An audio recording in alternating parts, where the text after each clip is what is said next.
¿Cuánto podemos confiar en nuestros amigos? Y si ellos supieran nuestros más íntimos secretos, ¿confiarían en nosotros? Con amigos como tú. La historia de una amistad insólita a la que se van entrelazando esposas e hijos, amantes, adivinas, espías y narcotraficantes. Una historia de engaños y lealtad, cargada de erotismo, basada en acontecimientos reales. Con amigos como tú, una novela de Leopoldo Monterrey, disponible en Amazon. Ese fue el comercial. Ya no hay más interrupciones comerciales. Bueno, en la reunión de hoy tenemos a Francisco Castillo, que es abogado, vive en Panamá hace muchos años, es gran conocedor además de la historia de Panamá, vive en Panamá, conoce la cultura panameña.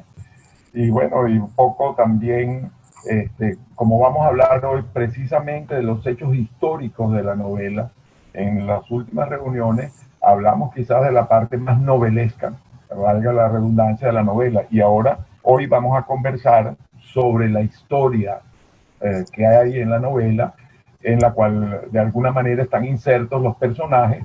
Algunos son personajes reales y otros son personajes ficticios.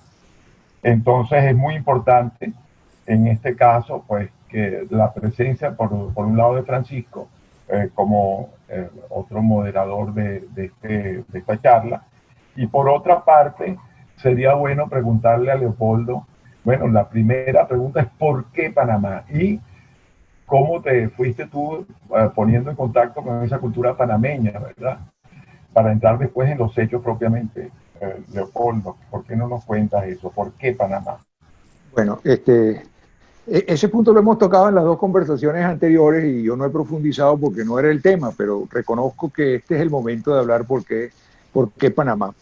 Pero yo tengo que decir hablar primero el proceso de escribir esta novela, cómo fue, para que poder llegar a por qué Panamá. Las personas que escriben, los escritores de novelas, hay de dos tipos. Unos que van creando la historia a medida que van escribiendo y otros que comienzan ya con una historia, con un boceto de la historia o un modelo bien adelantado, donde tienen la historia lista, los personajes, el dónde y el cuándo. En mi caso yo fui del primer grupo, que fui creando la historia a medida que fui escribiendo. Es como si hiciéramos una comparación con una casa, yo fui pegando ladrillos sin tener el plano de la casa. Llegó un momento en que la casa estaba lista y tenía que ubicarla en un sitio. Y escogí Panamá y ahora explico por qué. El equivalente en este ejemplo de que la casa estaba lista es la introducción de la novela, que es la famosa cena esa donde comienza todo. Y en esa cena surgió un personaje que era primero militar y tenía un alto cargo público, un alto cargo político. Y entonces, eso me hizo pensar, fue lo primero que me hizo pensar en Panamá. Panamá es un país que tiene una trayectoria y sobre todo en el periodo contemporáneo de estos personajes de la novela, donde está Torrijos y está Noriega, ahí me surgió la idea de Panamá. A eso se agrega que yo siempre he pensado que Panamá tiene una historia interesantísima. Es una historia como para escribir una novela, para escribir muchas novelas. Panamá es importante desde la entrada de los primeros pobladores de América por el estrecho de Bering, tuvieron que pasar por ese istmo flaquito. En la época precolombina, pues también las culturas precolombinas pasaron por allí, influyeron allí. En la época del descubrimiento, los españoles entraban por ahí para la conquista de toda América y por ahí sacaban todas las riquezas. Bueno, Leo, Vasco Núñez de Balboa, que es una historia tan bella porque además llega a Panamá precisamente, se enamora de Ana Yancy y gracias precisamente a estar con esa hija del cacique Careta, descubre el Océano Pacífico, nada menos, ¿no? Y toma posesión de ese océano. No sé, debe haber, me imagino que había calmachicha el día que llegó, que lo llamó Pacífico, porque no es tan pacífico, es lo más mínimo. Nada pacífico. Bueno, pero mira, y si después pasamos de allí, pasamos a la etapa después de la conquista, la etapa de la independencia. Panamá fue un bastón realista importantísimo de donde entraban todos, o sea, la conquista parte de allí. Al punto, bueno, que era tan importante que la independencia de Panamá, pues mira, se fragua como parte del proyecto de independencia de toda América, y era clave. Pero tú sabes que Bolívar, Leo, no sé si sabes que Bolívar mandó a hacer un trazado del canal en Panamá. Y ese trazado que mandó a hacer Bolívar por unos ingenieros ingleses es casi exactamente el canal que todavía hoy. Pero es que no solamente Bolívar. Francisco de Miranda en 1799 ya estaba negociando con la ayuda de Inglaterra para la independencia, claro, ofreciendo un paso por allí. Entonces, bueno, aquí no nos podemos quedar pegados en este punto. No, porque se nos va el programa. Pero fíjate, mira, Panamá tiene la primera ciudad continental en tierra continental, fue Santa María la Antigua en Panamá. Panamá City, la primera ciudad de toda la costa pacífica de América. En fin, por donde tú lo ves, bueno, la importancia estratégica de Panamá por su ubicación en el centro del continente, como paso de América del Norte y Central para el sur, el punto más estrecho entre los dos océanos más grandes del planeta, pues hacen que sea un país que siempre ha sido muy apetitoso y le han pasado cosas increíbles. La presencia de los Estados Unidos allí, a raíz de la fiebre del oro y la construcción del ferrocarril transísmico, y luego ¿perdón? Digo que el tema de la presencia americana es impresionante, porque Aspinwall primero es quien logra hacer el tren después de que había fracasado Lesseps, que venía de ser una especie de... No, pero no el tren, ahí estás hablando del canal ahora. No, pero el tren, que fue antes de construir el tren, los americanos antes de construir el canal, los americanos construyeron el tren. El tren lo construyó Aspinwall, y sin ese tren quizás hubiese sido imposible la construcción posterior del canal. Por supuesto, correcto. Todo eso fueron los americanos. Bueno, total que si llegamos a la época que nos interesa, porque nuestros protagonistas de la novela son baby boomers, son después de la Segunda Guerra Mundial. Claro. Pues la Segunda Guerra Mundial, pues te puedes imaginar la importancia que tenía estratégicamente Panamá. En ese periodo no hace falta darle mucha vuelta para imaginarse. Y así caeríamos ya, yo creo que estamos listos para hablar.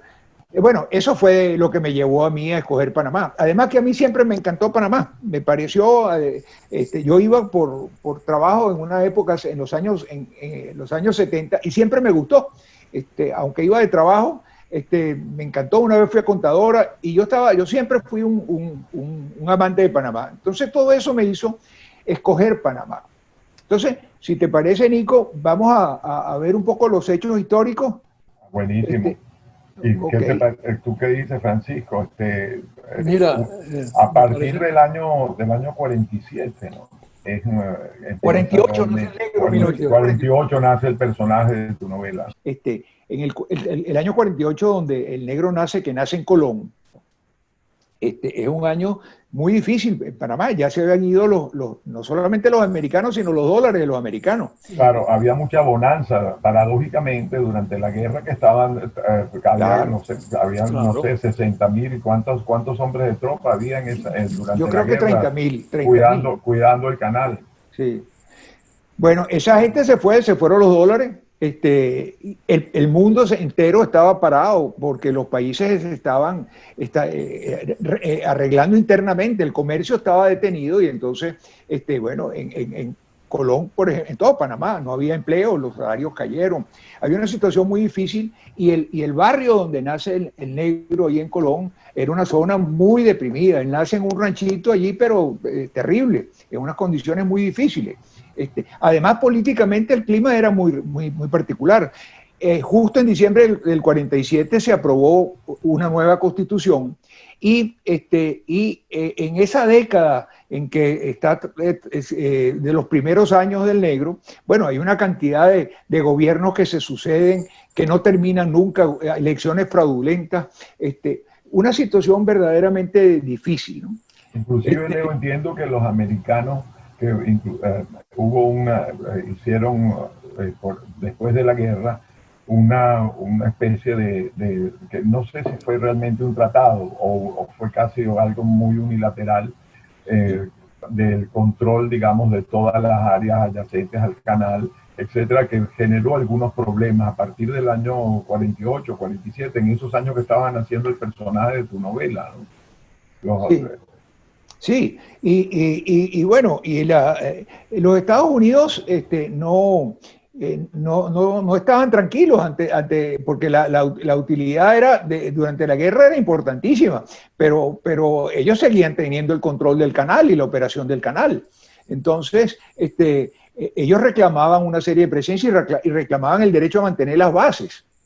Es más, si vemos el Tratado de Torrijos-Carter haciendo un brinco para adelante, allí todavía se conserva el derecho de los Estados Unidos a mantener las bases por más tiempo.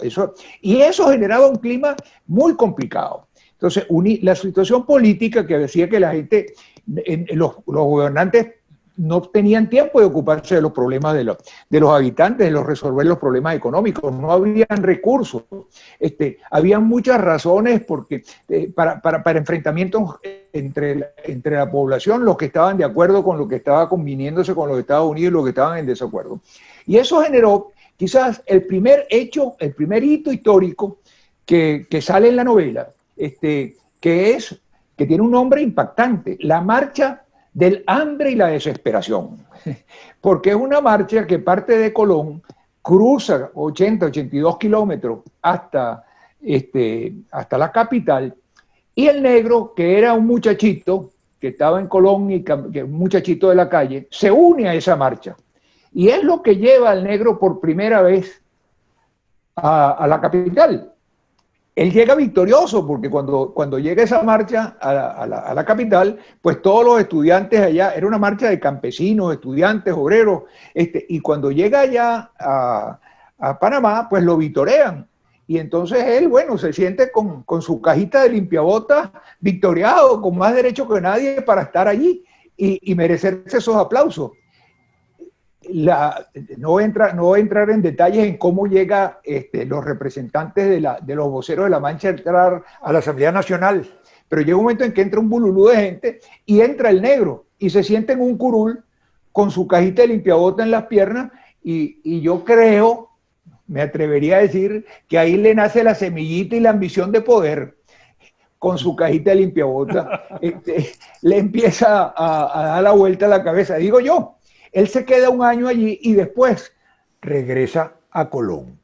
Bueno, mira, ustedes tienen que tenerme cuidado porque yo puedo decir demasiadas cosas de la novela que entonces los que están viendo no la van a querer leer porque se la voy a convertir en fiambre. Cada vez que hable, diga cosas que no debo, me controlan, ¿no? Te avisamos. Por favor.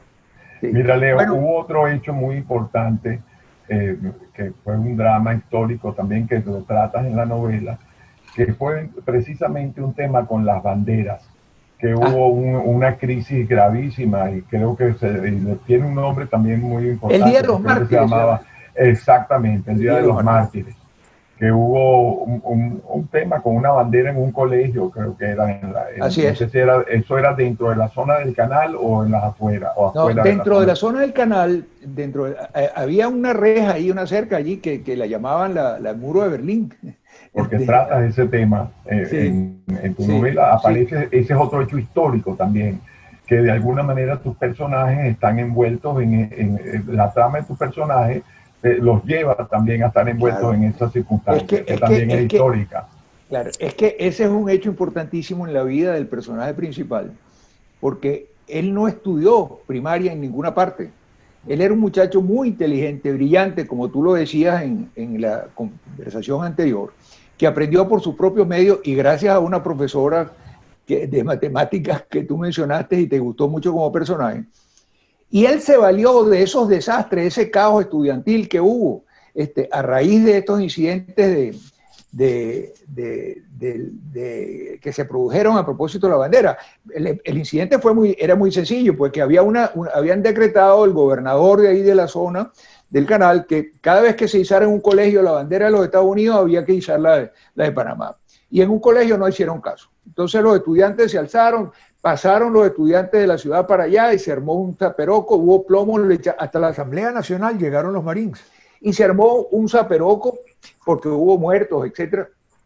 Y entonces ese hecho es importantísimo en la novela porque eso le permite al negro entrar en un liceo. En el liceo donde conoce a su amigo que le da el nombre a la novela, Con amigos como tú. Ahí se hacen su primer contacto los amigos. Y es una amistad que dura hasta toda la vida de ellos, ¿no?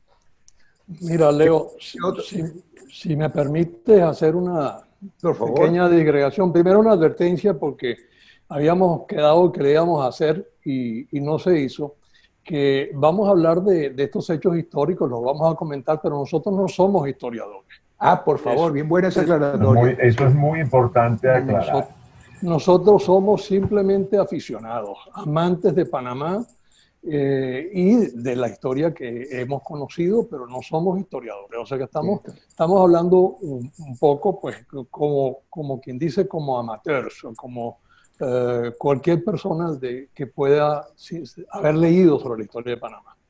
Y hay un punto que a mí me gustaría tocar ahora, porque como seguramente hay participantes que no conocen o conocen muy poco de Panamá, les cuesta entender qué es todo esto de la zona y demás. Y hay que entenderlo porque la relación con los Estados Unidos se puede decir que es una relación de amor-odio. Y digo, es un poco fuerte la expresión, pero lo que quiero decir es que sin Estados Unidos pues no habría habido el ferrocarril y luego la construcción del canal de Panamá. Pero hay que seguir un poco la historia, y ustedes mencionaron que hasta Francisco de Miranda, el libertador Simón Bolívar, todos habían pensado en eso, y los franceses intentaron hacer el canal y lamentablemente fracasaron. Ellos querían hacer el canal con el señor Lesseps, igual que se hizo el canal de Suez a un solo nivel, y eso no era posible en el Istmo hacerlo. Pero no fracasaron, entre otras cosas por eso, pero también por el paludismo y la cantidad de cosas que fue al punto que ya no pudieron seguir. Bueno, para Lesseps fue un drama, que fíjate, Francisco, que Lesseps era un héroe nacional. Mira, oye, fíjate que aquí estamos incurriendo en una contradicción. Estamos diciendo que no vamos a pretender ser historiadores de Panamá y estamos hablando mucho de la historia. Sí, pero tenemos que entender esta parte, Leo, que es importantísima, que es cómo es que surge la relación de Estados Unidos con Panamá. Y es que Estados Unidos y Colombia habían celebrado un tratado para hacer... Pero oye, Francisco, no, por favor, perdóname, eso es importantísimo, la participación, porque Panamá esa es la causa de la independencia en 1903, pero si nos quedamos ahí, no llegamos nunca. No. Porque claro, es que como tú bien dijiste, no somos historiadores. Nosotros no somos historiadores, ni pretendemos, ni nos atrevemos a hacer. Nosotros lo que estamos haciendo en esta sesión, en esta conversación, es narrando aquellos hechos históricos que fueron novelados, y porque les tocó vivir a los personajes de esta novela, les tocó vivir en Panamá desde 1948 hasta el 2016. Durante ese periodo, estos señores estuvieron viviendo allí y como vivieron allí, fueron testigos y algunas veces no solamente testigos, sino además protagonistas de una u otra manera de estos hechos que nosotros vamos a narrar. Pero mira, súper válida tu observación y tratemos de no caer en eso. Bueno, el otro punto, si avanzamos un poquito en la novela, ya el negro ya sabemos que entra a estudiar en el liceo, termina su liceo y su clase, y es cuando él decide entrar en la Guardia Nacional. Y cuando él entra en la Guardia Nacional, se presenta, caemos en el hecho, en otro, yo no lo quiero decir el hito histórico, porque son muchos hitos dentro de esa historia, que es la relación entre el negro y Omar Torrijos. porque con la inteligencia y la habilidad que tenía el negro, que entra en la Guardia Nacional, Omar Torrijos lo huele, y cuando lo nombra comandante, teniendo el grado de subteniente, en la población de La Palma, que queda en el Darién, supuestamente para mantener allá, tú sabes, la tranquilidad, porque habían tráfico de drogas, ¿no? Eso era una zona, es que eso zona fue de traficantes, ¿no? Claro, pero él no fue designado para allá. Eso no preocupaba a Panamá. En aquel entonces Panamá no se preocupaba por la droga, eso no era un problema. El problema eran los brotes violentos y la política y ese tipo de cosas. Y entonces lo mandan allá para eso. Y entra en contacto con los carteles colombianos que ya pasaban marihuana por ahí, después para los hippies de California, y después empieza a pasar también la cocaína de Bolivia y de Perú, que la pasan también los colombianos. Ahí el negro se empieza a descomponer, porque tiene ese contacto con esta gente y no se lo quita por mucho tiempo, ¿no? O no se lo quita más. Hay que leer la novela para saber qué pasa. No se lo quita en el resto de su vida. Sí. Bueno, entonces, él tiene una relación muy buena con Torrijos, pero hay una persona que está allí que quiere que no le hagan sombra, que es Noriega ya. Y ellos dos hacen una buena relación, Noriega y el negro. Pero déjame tratar primero lo que yo quería decir de la relación de el negro con Torrijos. Llega un momento en que Torrijos prefiere con menor grado militar al negro que a Noriega. Ellos estaban disputando por sus favores. Pero hay una cosa de esas que aparece en la novela, una historia que a mí me encantó, que parece que fuera una ficción, pero es histórico, que es lo del famoso tenedor, la espada del libertador Simón Bolívar. Y me va a tomar un minuto. Se le había robado el M-19. Sí, el M-19 se le había robado y esa espada terminó en Panamá, aparentemente. Bueno, mira. Aparentemente, tienes razón. Todo parece indicar que cuando la robó el M-19 en el 74, si mal no recuerdo, estuvo en la embajada cubana en Colombia, de ahí pasó a la embajada cubana en Panamá, y el destino era mandársela a Fidel, pero se quedó ahí. Y cuando la operación Causajuste en el 89, entonces se empezaron a preocupar de que iban a encontrar allá la espada, y la devolvieron a Colombia. Pero no se sabe si alguna vez Torrijos tuvo la espada en sus manos, pero en la historia yo narro que Torrijos se la entrega al negro para que la guarde, y el negro la guarda bajo el colchón. Oye, y Leo, tú involucras al negro en la muerte de Torrijos. En tu novela tú lo ves como que Torrijos pone como si Torrijos efectivamente fue asesinado, o sea, que ese accidente fue un accidente provocado y uno de los personajes tuyos está involucrado, aparentemente, según lo que tú narras en la novela. Mira, bueno, eso todavía no se sabe si fue un atentado o fue un accidente. Pareciera que las condiciones naturales de vuelo, ese día eran muy malas, por lo cual pensar en un accidente es muy razonable. Pero también habían unos precedentes, acababa de tomar Reagan la presidencia en los Estados Unidos.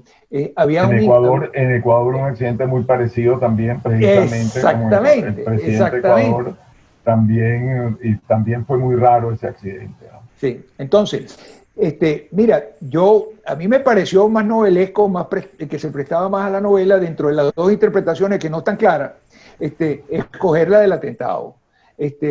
Y bueno, tenía que decidir si el negro le daba reciprocidad a los favores que le había hecho Torrijos, siendo él su mentor político y su mentor militar, o hacerle alguna trastada, ¿no? Y como él tenía relaciones con la CIA, pues mira, probablemente se vio involucrado en el problema de de la muerte de Torrijos, ¿no? Fíjate, Leopoldo, que tú pones aquí, lo que me gusta de la novela es como tú entrelazas la historia conocida y aceptada por todos, por la mayoría, que es la muerte de Torrijos, solo conocido. Lo que es, vamos a decir, no conocido son las teorías conspirativas, eso no está probado, eso no se sabe. Y ahí es donde tú metes más la trama del negro, y lo cual me parece muy hábil de tu parte para que no estar, vamos a decir, chocando con la historia propiamente dicha, sino con esa historia que está al margen o al lado, pues, de la principal. Y el papel del negro también me pareció a mí muy interesante porque él no es el protagonista principal dentro de tu parte de ficción, sino que él ni está al margen ni es el protagonista principal. Es uno como una especie de testigo de excepción que está allí participando de todo aquello, pero no es el que la dirige la operación. Claro.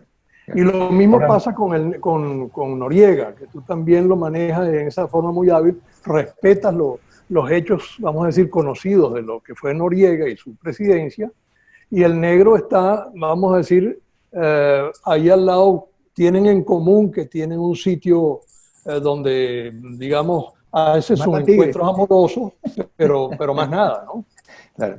No, bueno, pero fíjate, Leo, fíjate que yo pensé en un momento cuando empecé a leer la novela y tú empezaste a, digamos, a describir el personaje y la psicología del personaje, que es muy interesante, que además lo respetas mucho. Bueno, eso me encanta de esa novela, que yo estoy convencido de que debería de hacerse una serie. Netflix tendría que hacer una serie con tu novela porque realmente tiene un gancho extraordinario. A mí me encantó, ya lo he dicho antes en las otras conversaciones que hemos tenido. Pero cuando tú describes al personaje, de repente pensé que estabas describiendo a Noriega, o sea, al Noriega que nosotros interpretamos como personaje, digamos, es que Nico, es que hay un paralelismo. Es muy parecido. Ellos tienen un paralelismo de vida. Mientras Noriega vendía periódicos, el negro limpiaba zapatos. Claro. Sí, bueno, los demás, los dos cantaban, los dos les gustaba la música, las motocicletas, las mujeres, no se diga. Yo no sé si ellos verdaderamente eran amigos o estaban juntos para cuidarse uno del otro, porque eran un par de fieras, ¿no? Sí. Y de hecho, otro hito histórico, cayendo ya en la operación Causa Justa, el negro, en sus relaciones con la CIA, aprovecha la operación Causa Justa para deshacerse de Noriega, y no solamente de Noriega, sino de una cantidad de personas que conocían de su pasado. Así que esa parte de la relación entre el negro y Noriega a mí me encantó. Para mí, escribir esa parte, investigar sobre eso y escribir esa parte fue una cosa que fue verdaderamente un placer, ¿no? Bueno, entonces, muerto Torrijos, fuera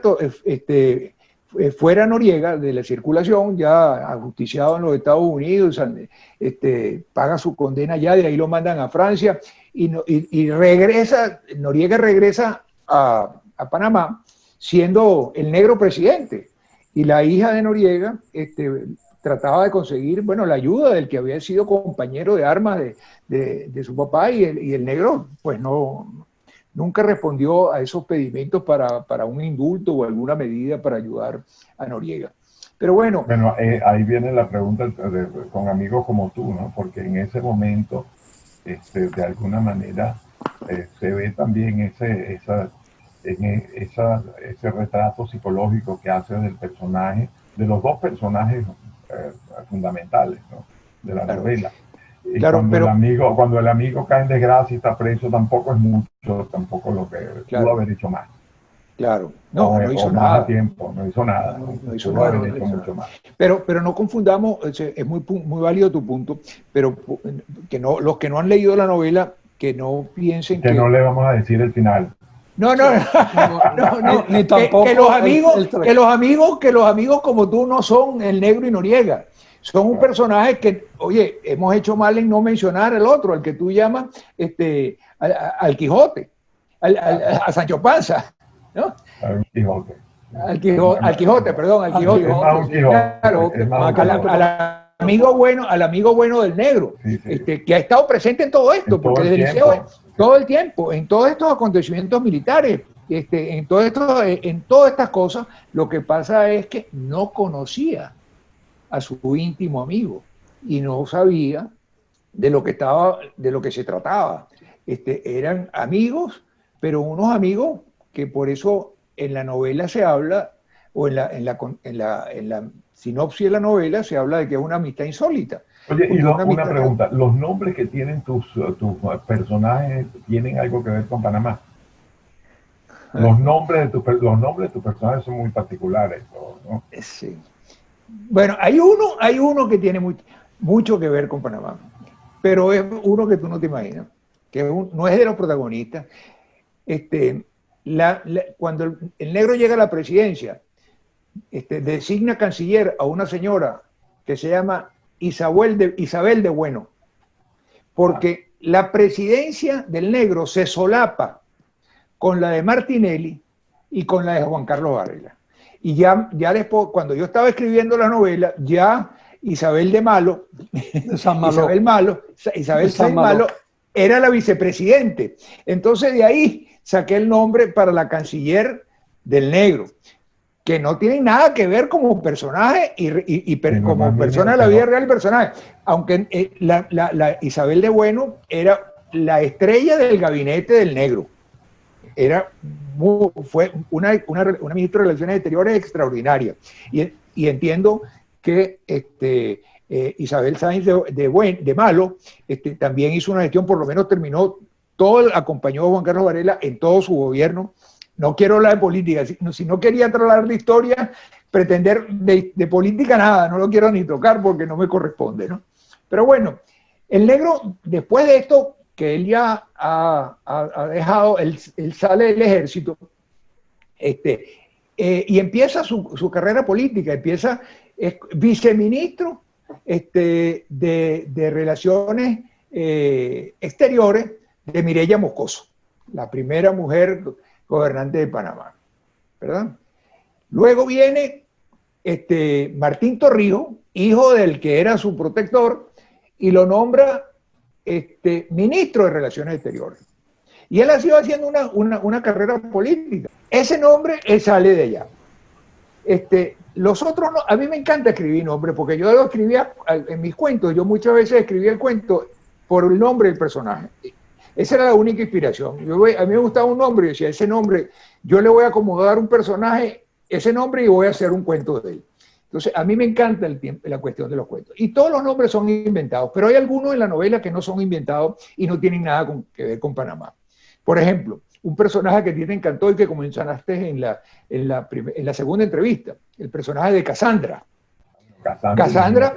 Cassandra, que era la profetisa, pues mira, tenía que llamarse Cassandra, porque una profetisa, o sea, Cassandra es la profetisa por excelencia en la literatura nombre de bruja, pues. ¿Ah? Nombre de bruja. Bueno, es que... típico nombre de pitonisa. No, pero es que la profetisa por excelencia, porque claro. Cassandra en la mitología griega era una sacerdotisa de Apolo, el dios tuyo de las artes y de la belleza, ¿no? Y Apolo le gustaba a Cassandra. Y entonces, para lograr tener una relación sexual con ella, Apolo le dice a Cassandra que le va a dar el don de la profecía, de ver el futuro. Y ella lo acepta. Pero después Cassandra se echa para atrás y no quiere satisfacer. Pero en este caso da la impresión de que el que se va echando para atrás a medida que le van diciendo las cosas es el negro. Claro, pero déjame terminar mi historia de Cassandra, porque... Pero no reveles cosas ni comedias de la novela. No, pero hay algunas cosas. Bueno, pero mira, Cassandra en la mitología y en la Ilíada, Cassandra era la hija de ¿cómo se llamaba? El rey de Troya, Priamo, ¿no? Sí, Priamo. Era la hija más bella de él y era una profetisa. Y ella, Apolo, me estoy yendo ahora, pero esa parte es interesante. Cuando a Cassandra no le dio lo que él quería, él le escupió la boca y con eso no le quitó el don de la profecía, pero la condenó a que nadie le creyera. Y en la Ilíada, Cassandra es la única que sabe que el caballo grande de madera era una trampa para entrar allí. y las tropas enemigas y evitar la ciudad protegida. Bueno, Entonces se tenía que llamar Cassandra. Bueno, está muy bien Cassandra. Ahora dime una cosa, Ini House. Para que no pregunte mucho. Ini House. Bueno. Porque, ¿de dónde sale? Ini House es el personaje que fue secuestrado en Venezuela por muchos años, de ahí viene el nombre. Pero ese es el único personaje real que hay en la novela que yo no le puse su verdadero nombre, porque lo involucré en el mismo acto que estábamos hablando del atentado de Torrijos. Claro, y ese señor... Y no tenía nada que ver con eso. Y entonces, no tenía nada que ver con eso y es un personaje que está vivo, un personaje muy importante. Pero fíjate qué interesante, ese personaje en House, y hay otro personaje que se llama Donovan, que son dos gringos, que acompañan al negro desde que el negro estaba empezando su vida militar. Y desde ahí hasta la presidencia y más allá. Esos señores no se despegan de la espalda del negro. Eso es el simbolismo de la presencia norteamericana en Panamá, presentada en dos personajes que acompañan un espía y un asesor. Que el primer espía llegó como trabajando en el Cuerpo de Paz y ahí conoce en el Darién al negro y lo acompaña toda la vida. Entonces, bueno, después hay otros nombres que a mí me gustan. Hay un nombre curioso. Bueno, yo les dije a ustedes en la primera reunión que el negro se cambia de nombre. Él nace con el nombre Pedro Parada. Claro. Y el nombre de él, Pedro, es la única palabra que en toda la novela menciona a su mamá. Su mamá dice una sola palabra en toda la historia. Es cuando le preguntan cómo se va a llamar el bebé y se llama Pedro. Ella no habla más. No, y después él la desaparece de la vida. Entonces, después hay otros nombres allí que a mí por ejemplo, Pedro II, el hijo de Pedro, del negro, no tiene apellido. No. Porque no lleva ni siquiera, siendo hijo natural, el apellido de la mamá. Porque Anita, que es la madre, tampoco tiene apellido. Después hay unos apellidos que yo les pongo al mejor amigo del negro, el otro protagonista, tiene un apellido que es Arnal. Ese apellido lo saqué de un personaje, un amigo mío, que yo quiero mucho, que ustedes conocen, y es una buenísima persona, pero no podía yo llamarlo con el nombre de mi amigo y su apellido. Entonces, pues tomé su apellido, pero le cambié el nombre. El ministro estrella del negro, Armand, es un poeta cubano, amigo mío, que yo aprecio muchísimo y le quise hacer un reconocimiento allí. Así salen los nombres, ¿no? ¿Y William Brim? Ese es el más divertido de todos, porque William Brim es un amigo de un hijo mío, que cuando me lo presentaron y me dijo el nombre, a mí me encantó. Y le dije, yo voy a escribir un cuento con tu nombre, y terminé escribiendo una novela con el nombre de él. Y el cambio de nombre fue porque ya yo había empezado esa historia con otro nombre, y como le dije ese a él, cambié el nombre y quedó muy bien. Sí, porque eso me llamó la atención en la novela. ¿Por qué ese cambio de nombre? Es una cosa inexplicable. No, bueno, él quería desaparecer su pasado totalmente. Sí, exacto. Él quería romper su pasado. Un nuevo hombre. Él era un nuevo hombre. Él aprendió a leer y escribir, él cambió, entró en los colegios, salió de la calle y quiso borrar su pasado. Mira, oye, y es histórico, Leo, que con Bocas a un evento que ocurre en Bocas del Toro, que ahora no recuerdo muy bien con quién estaba relacionado, pero también es un hecho histórico. En la historia reciente de Panamá, ¿no? Sí, yo no lo había mencionado ese porque estábamos siguiendo la vida del negro, pero tienes razón, hay muchos hechos porque históricos. Porque eso no tenía que ver con el negro, porque hay hechos históricos que tienen que ver con otros personajes. Es correctísimo. Que no es con ese personaje central, que es el negro. Sí. O sea, otros personajes que son secundarios, a veces no tanto, que están involucrados con hechos históricos también que ocurrieron. O sea que para mí sí es una novela Historia es todo lo que pasa, todo lo que es el pasado es historia, aunque sea reciente.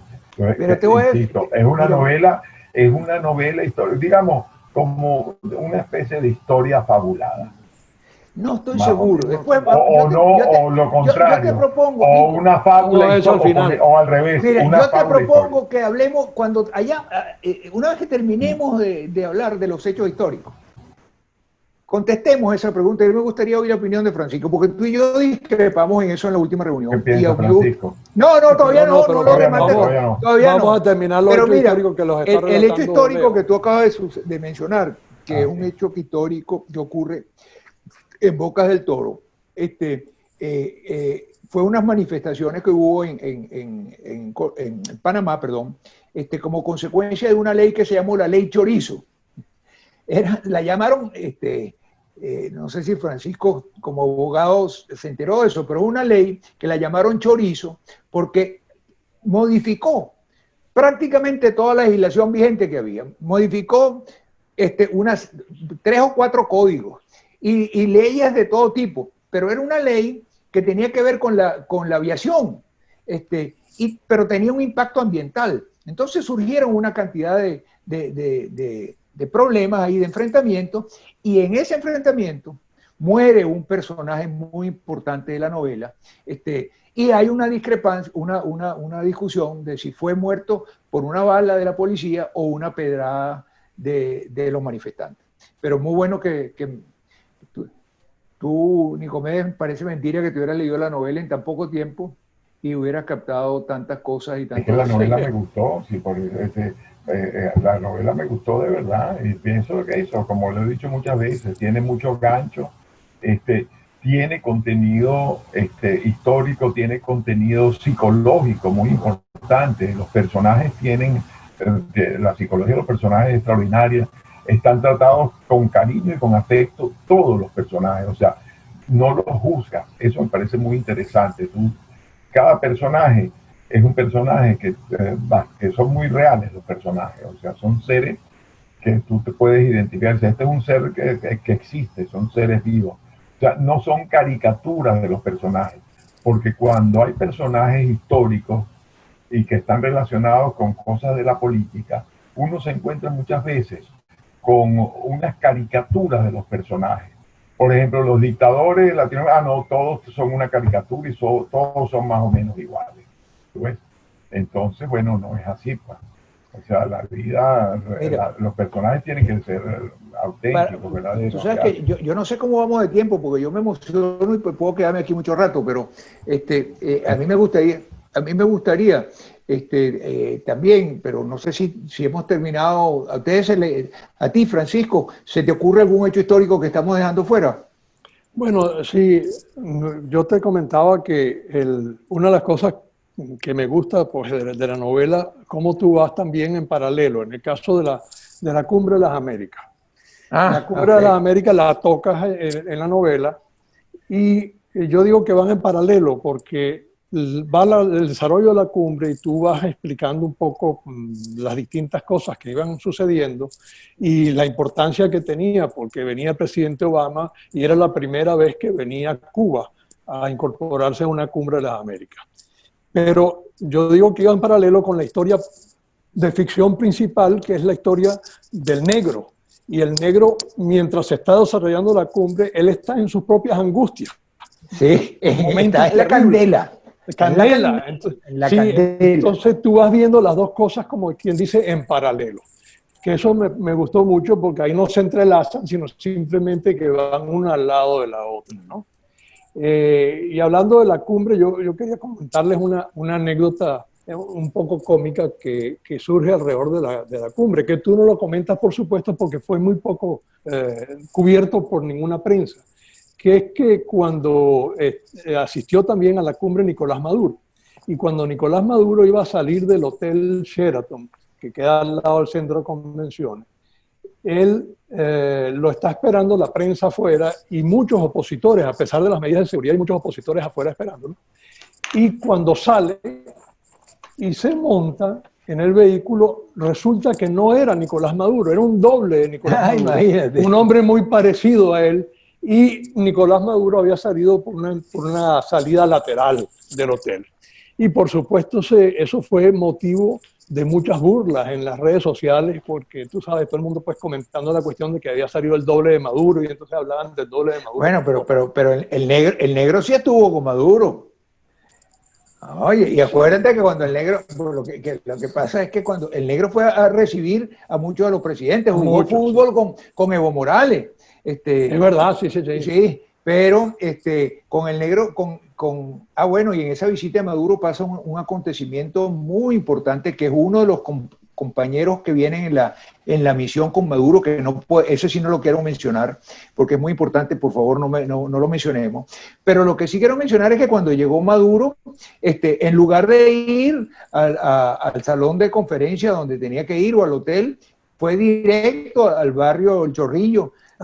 Porque quería ver iban a hacer su propia cosa. El barrio de Manuel Piedra Durán. Sí. Y hacer su propio. Y eso ocurrió, eso fue hecho cierto.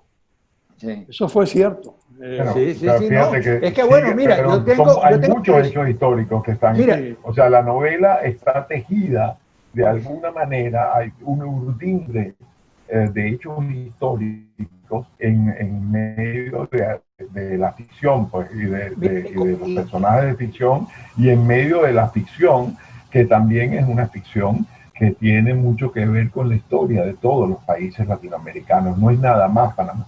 Es Panamá, pero esta historia, estos personajes los vemos a lo largo, pues, de toda América Latina, y lo hemos visto durante años, ¿no? Son personajes. Entonces, eso le da más valor todavía, porque tiene otro interés, ¿ves? Que es ese interés psicológico sin ser una caricatura. Eso es lo que me parece interesante, porque estos personajes, por lo general, tú los lees y son caricaturescos.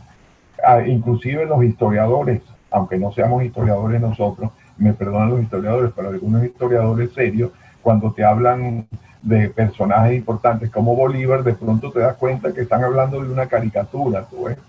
Sobre todo los grandes hombres, paradójicamente, son más caricaturizados que otros personajes no tan importantes.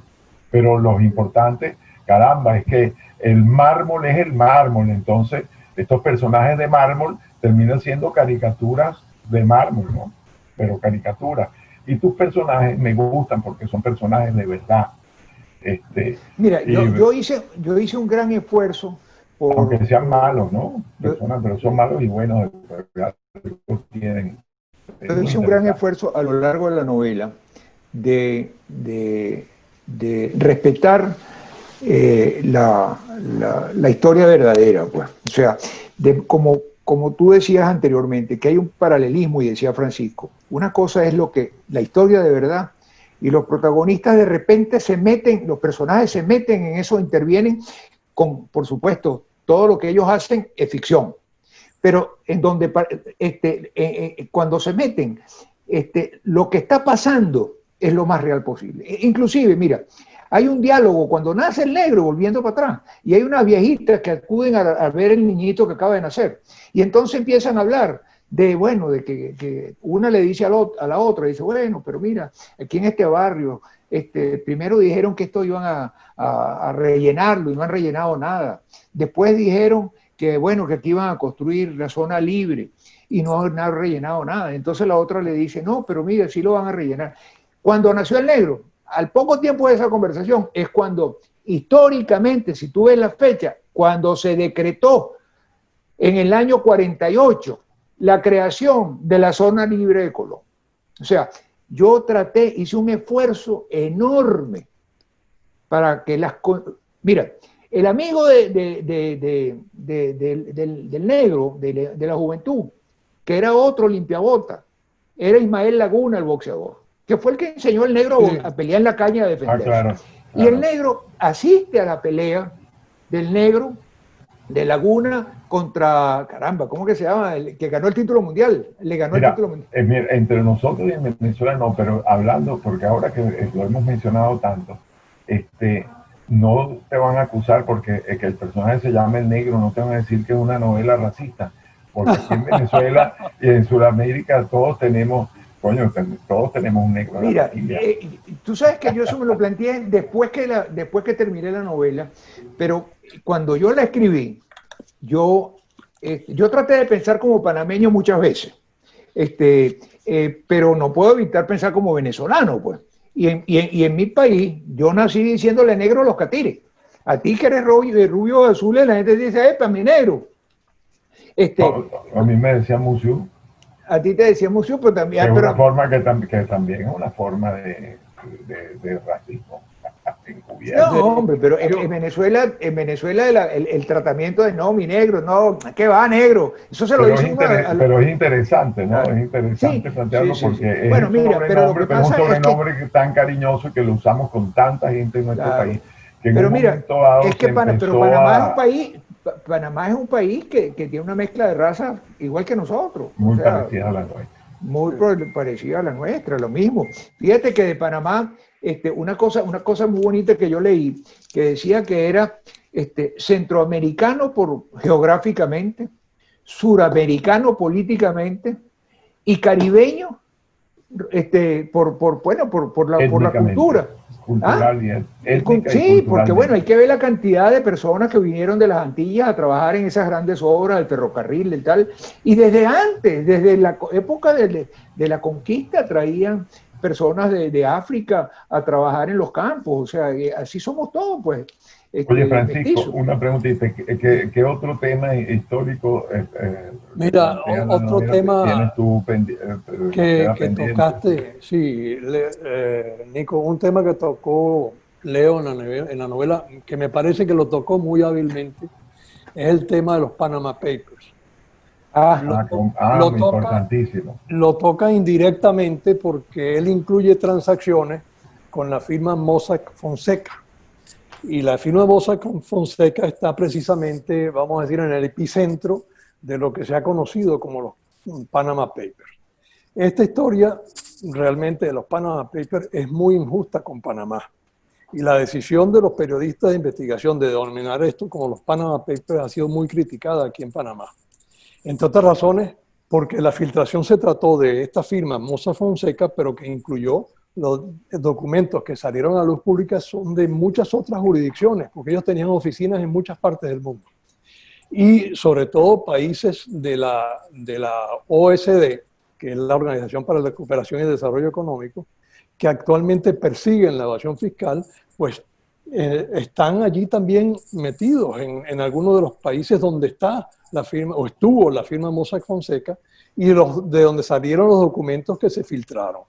También se critica que esa filtración se dice que se hizo para mejorar la transparencia fiscal internacional y todo lo demás, y la realidad es que los periodistas sacaron el 5% de los documentos y después le vendieron a Alemania, aparentemente como por $6 millones, toda la base de datos de documentos que había salido. O sea que sí hubo un fin de lucro aparentemente en esa negociación de la filtración.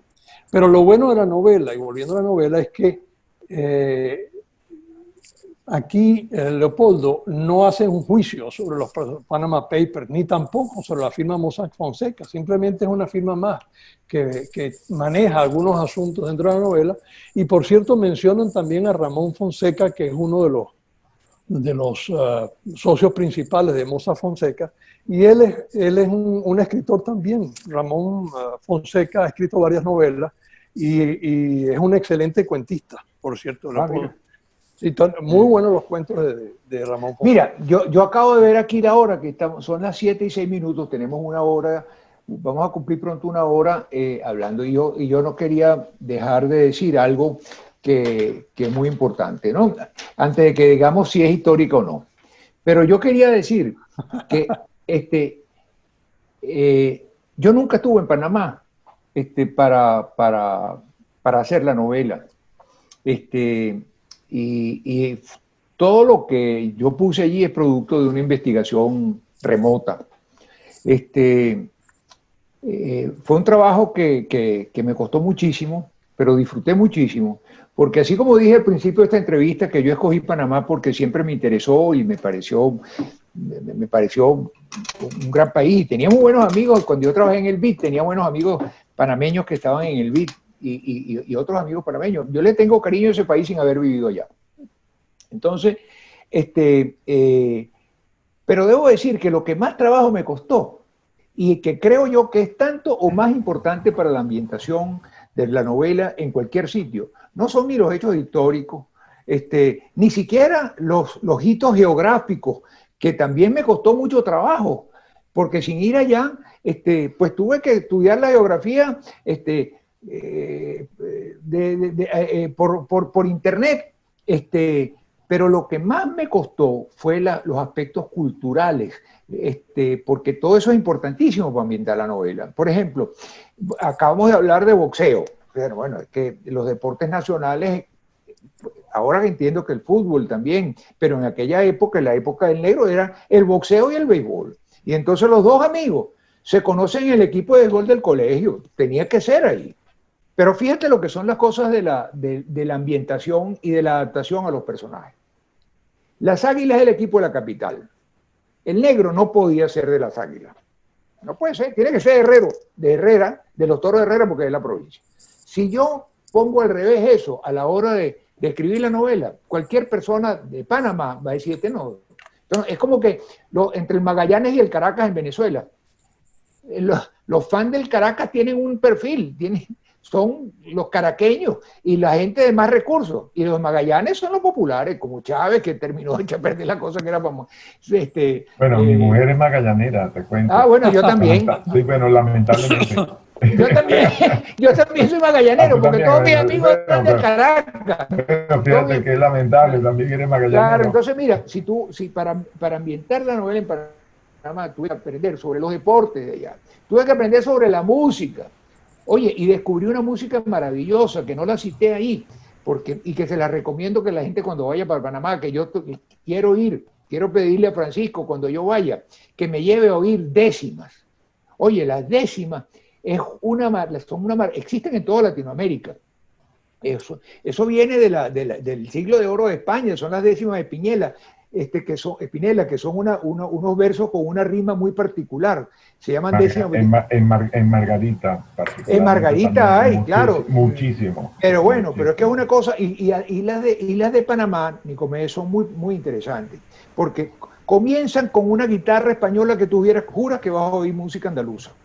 Luego tiene tambores de los negros, y está la multirracial, la mezcla racial ahí. Y luego pitos indio, el tamborito es negro, o sea, pero ese tema de estudiar la cultura, los deportes, la comida, mira, fue un trabajo que me costó muchísimo hacer, por eso me tomé tanto para escribir esta novela, y por eso me alegra tanto Leo, cuando ustedes me celebran eso. Dime, padre. Leo, ¿cómo te enteraste tú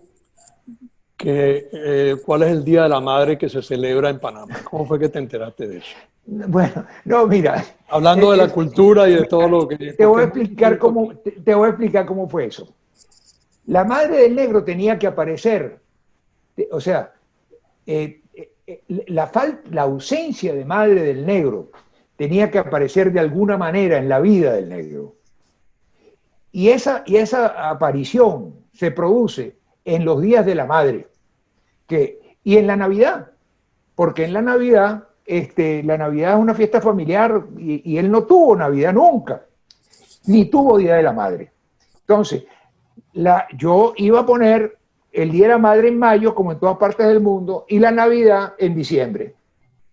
Pero menos mal que se me ocurrió, porque Panamá es de los poquísimos países que hasta 1930, que hubo una ley, era en diciembre, perdón, era en mayo, pero la cambiaron, en 1930 esta ley la cambiaron al Día de la Inmaculada Concepción, que es el 8 de diciembre.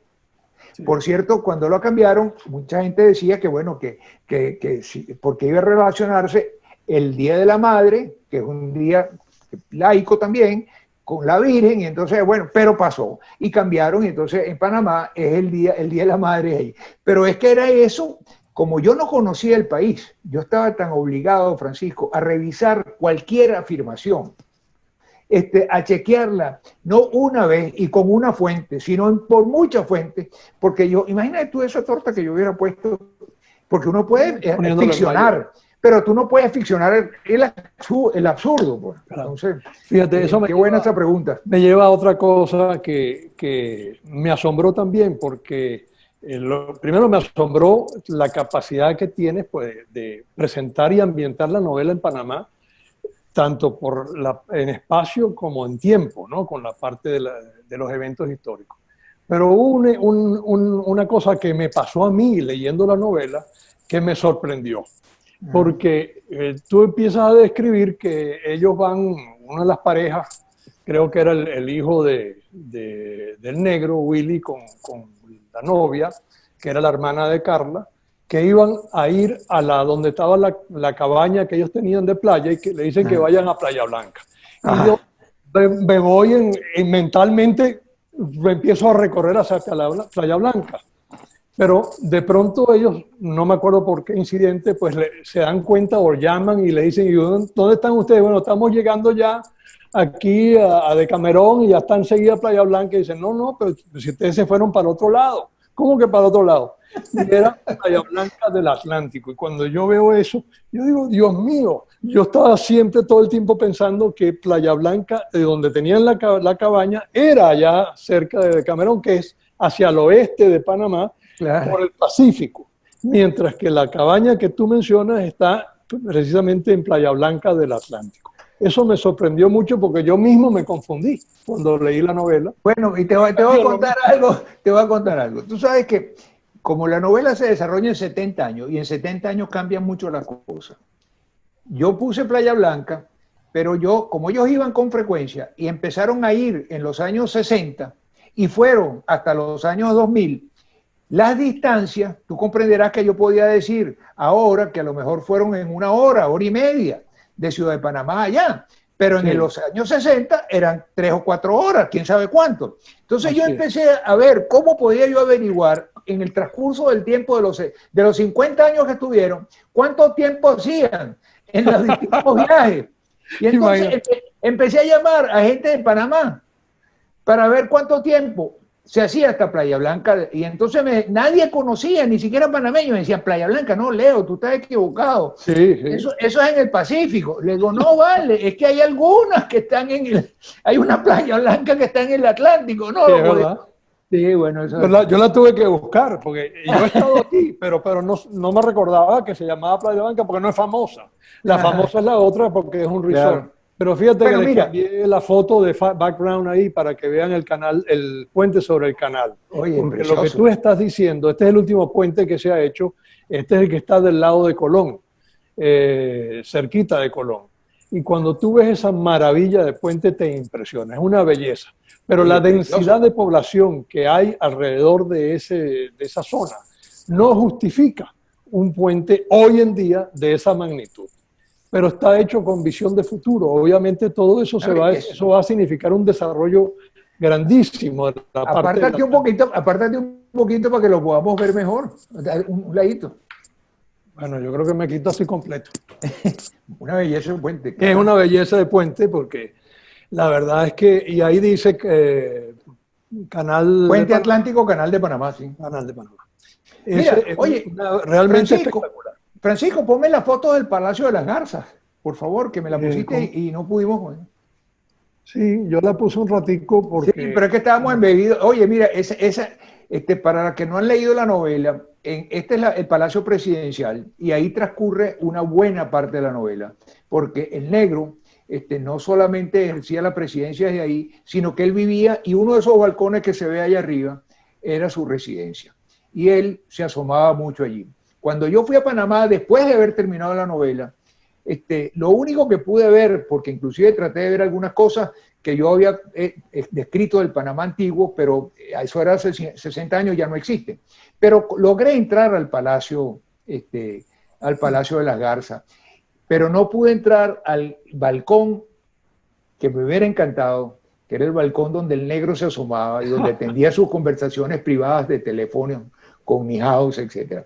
Pero tuve la satisfacción de poder entrar al Palacio de las Garzas. Mire, señores, yo creo que no podemos seguir abusando de la gente, son las 7:15. Es las 7:15, sí. Vamos a concluir con la cuestión de la historia. 5 minutos más. ¿Historia novelada o novela histórica? ¿Qué dice Francisco? Mira, yo lo que digo es que todas las clasificaciones son arbitrarias. Bueno, claro. La novela es histórica o no lo es, para mí en realidad no es lo esencial, sino que la novela en algunas ocasiones arranca de la historia conocida y aceptada por la mayoría y de allí comienza su propia historia de ficción y en otras ocasiones van en paralelo, como lo he dicho, y van a ir, pero es una novela que se basa en hechos históricos, es decir, está ambientada en el tiempo y espacio en Panamá, lo cual para mí es muy importante y realmente está muy bien logrado. Pero también quería agregarles algo, un comentario final, ¿no? Diría yo, y me permites, y después le dejo, que si bien tú lo ambientaste en Panamá, esta historia podría haber sido ambientada en cualquier otro país latinoamericano, porque lamentablemente hay una corrupción, una combinación de corrupción y tráfico de influencia entre los males de los distintos países latinoamericanos que se repite muchas veces. Y en esta novela lo vemos muy bien, cómo hay personajes que representan a los más competentes y preparados que están en los puestos claves y que son realmente excepcionales como profesionales, pero lamentablemente en los puestos de decisión también final están en manos de políticos dispuestos a negociar con el mejor postor. Es el drama latinoamericano. La corrupción ha significado el evitar que nuestros países se desarrollen y logren solucionar los problemas que afectan a la mayoría. Pero es así. Y eso se refleja muy fielmente en la novela. Bueno, mira, perdón que te interrumpa. ¿Ah?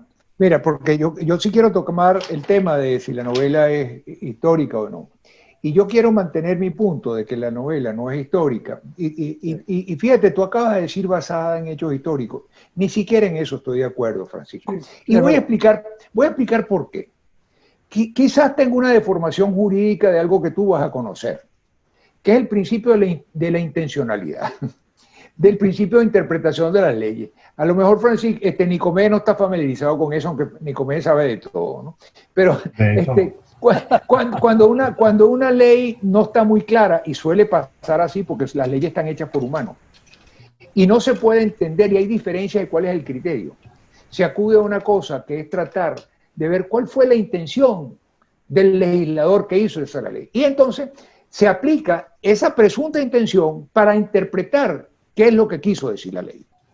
Entonces, yo quizás con la deformación jurídica tengo que decir que yo no tuve la intención, y en consecuencia, si yo no tuve la intención de hacer una novela histórica, me cuesta mucho trabajo hacerla. Es más, me cuesta trabajo aceptar que está basada en hechos reales, porque para mí es distinto que la novela se base en esos reales, que tenga en cuenta los hechos reales a la hora de narrar los hechos, que es distinto.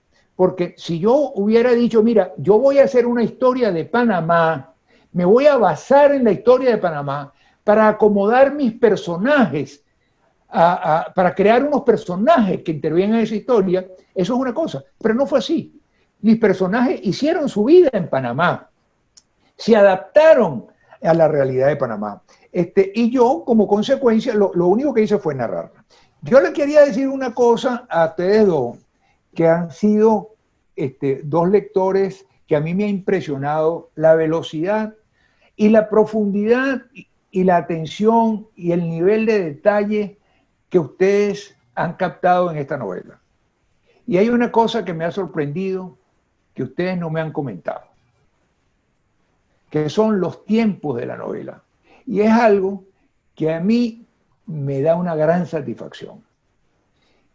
Primero, a ver lo que hice, y segundo, que ustedes no me hayan comentado ninguno de los dos eso.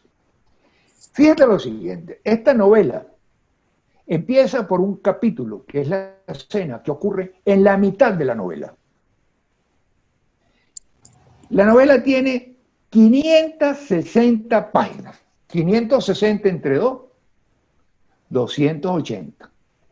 La primera parte tiene 280 páginas.